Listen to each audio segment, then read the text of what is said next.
Rebel Moon Part 2 just came out, and since my review of the first movie is one of the most watched videos on this channel, I guess I should be somewhat competent and review Part 2, even though inside I was going. So anyway, here we go with my review of Rebel Moon Part 2, The Scar Giver. It'll leave a scar in my memory, that's for sure.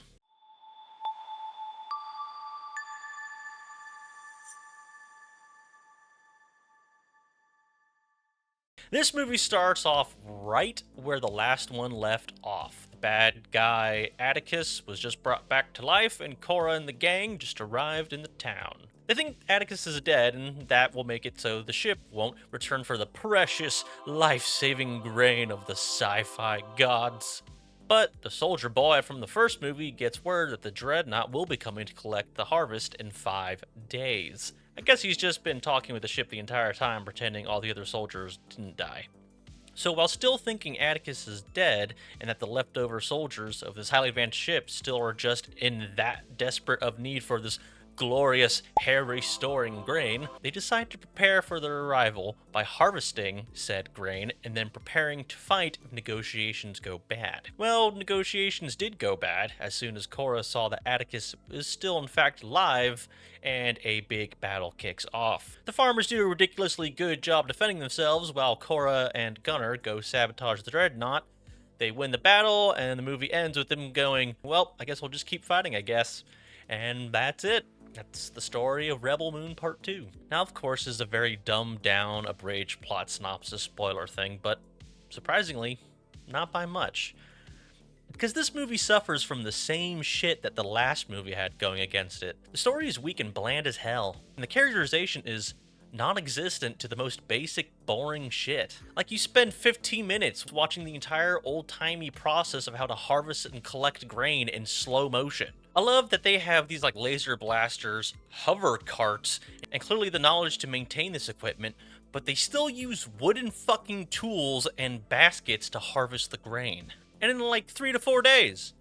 All this grain in like 4 days. It takes Jeremy Clarkson and a couple competent farmers and millions of dollars worth of equipment like 3 days to harvest a fraction of the fields this size. By the way, go watch Clarkson's Farm. It's amazing, and the 3rd season comes out soon. And then, in a day, they build this entire elaborate tunnel defense system, again with hand tools, and teach all the farmers how to shoot and do war. Again, in a day! I think I could have let this all go if they actually did, like, some character work or something else interesting and make me care about them while doing all this farming shit. But they didn't. The most we got were like glances at each other and then this weird sitting around a table and sharing their backstory scene. So we still don't know who these people are as people, but we know why they hate the motherland or whatever now. You know, shit they probably should have told us back in the first movie? And they only do this because Titus said they have to know each other to fight well together. I think you fought pretty fucking well together in the first movie. Where was all this when you first agreed to help in the first place? Every time there's a character moment where they're like, oh, it's an honor fight with you, or they like poke fun at each other and laugh together, it just doesn't land or matter because it was not earned.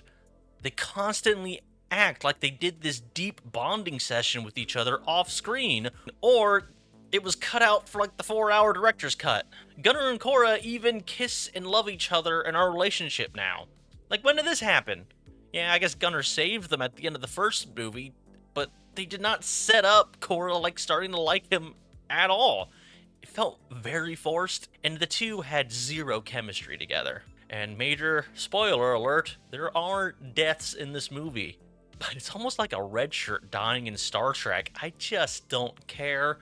It does not hit me in any sort of emotional way. It's just, oh, okay, I guess they're dead now. Too bad for them. Another thing that was lacking in the first movie that has continued on in part 2 is the shitty world building. If anything, they made it worse and less interesting in my opinion. The biggest thing I found absolutely dumb is when Cora's sabotaging the Dreadnought, you see the engine room. You see a bunch of wires and shit, like from the healing tank, so yeah, that's all checks out. She puts bombs on the center power converter from red to blue thing that turns out it has eyes. You know, so maybe the ship's like sentient, a living thing, or an AI or something. That could be unique and kind of interesting. But wait, then the dumb shit happens. She gets discovered and ends up below the maybe sentient face thing, and now she's in like a boiler room where the engines are being powered by what looks like guys shoveling coal. Fucking coal. This giant spaceship with Moab levels of artillery that can portal through space and has equipment that basically brings people back to life with this face thing controlling its power, is powered by space coal and operated by a crew that is sustained on grain. What cyberpunk mixed with steampunk mixed with Dune and Star Wars bullshit is this? The technology makes no sense, and just like the first movie, the blaster bolt's ability, damage, and stuff is inconsistent. They can melt metal, but they can't go through like wood and stone houses. They can go through armor, like it isn't even there, but they can't hurt the robot guy, even though in the first movie they seem to be able to like knock him off his feet pretty well. It's like the weapons just do what the script needs them to do. And without that consistent power level, all this talk with the Imperium and how they're planet conquerors and destroyers, they end up just not feeling that threatening at all. And the farmers end up with almost no casualties. We do learn some more stuff about the universe. Like, I guess Terrax people actually ride the Harry Potter hippogriffs in the battle, and that's how he knew how to tame that one from the first movie. Yeah. Nebula has magic blood-powered robot hands that taught her how to fight. Yep, the hands taught her how to fight. Let that sink in. And then we learned that the king was Julius Caesared by Cora's dad, and I guess Senate members, because apparently there's a Senate. And then she was forced to kill the princess. In classic fashion, Cora's dad and the senators then pin it all on Cora, making her have to run and be an outlaw. Not only was this unoriginal, it wasn't even done well to make it okay. Especially when the senators all started genuinely acting like they didn't just see the entire thing go down. Also, Cora's reasoning for not just killing them all right then and there when she had the chance, because badass girl boss, was even dumber. The characters made plenty of dumb decisions like that, and for some reason, shit just kept working out. Okay, a few rambly sentences ago, I made a reference to Julius Caesar with how the king died. Not only was I trying to be somewhat funny, but I also did it because it was a reference and or a ripoff to Julius Caesar. Just like the first movie, this one is just a combination of ideas and plots ripped off from other movies and done worse, but with Zach's like convoluted sci-fi shit painted on top. I understand how hard it is to make something truly original, and being inspired by other people's work is not a bad thing, but this is just uninspired, blatant ripoffs. Even Palworld did better taking inspiration from Pokemon than Zack Snyder did with a number of other films. Seven Samurai or Magnificent Seven, Star Wars, Gladiator, any Viking thing, his own work 300, all these things can be seen in this film, from plot beats to cinematography to ship and weapon design. And it's all done worse, so you can't even separate the two in your mind and say it's an original IP that's just influenced. Overall, I think this movie was pointless, and I just don't want to get into that nitty-gritty detail of every stupid thing that happened. The entire story could have been put into one movie, honestly, but Zach just seems to like long run times. I know they're trying to artificially recreate the support and success of the Snyder Cut, so I don't know if all the stuff that would have actually made this movie good was edited out so they could make the extended director's cut that much better, or if Zack Snyder is really just that bad of a writer and filmmaker at this point.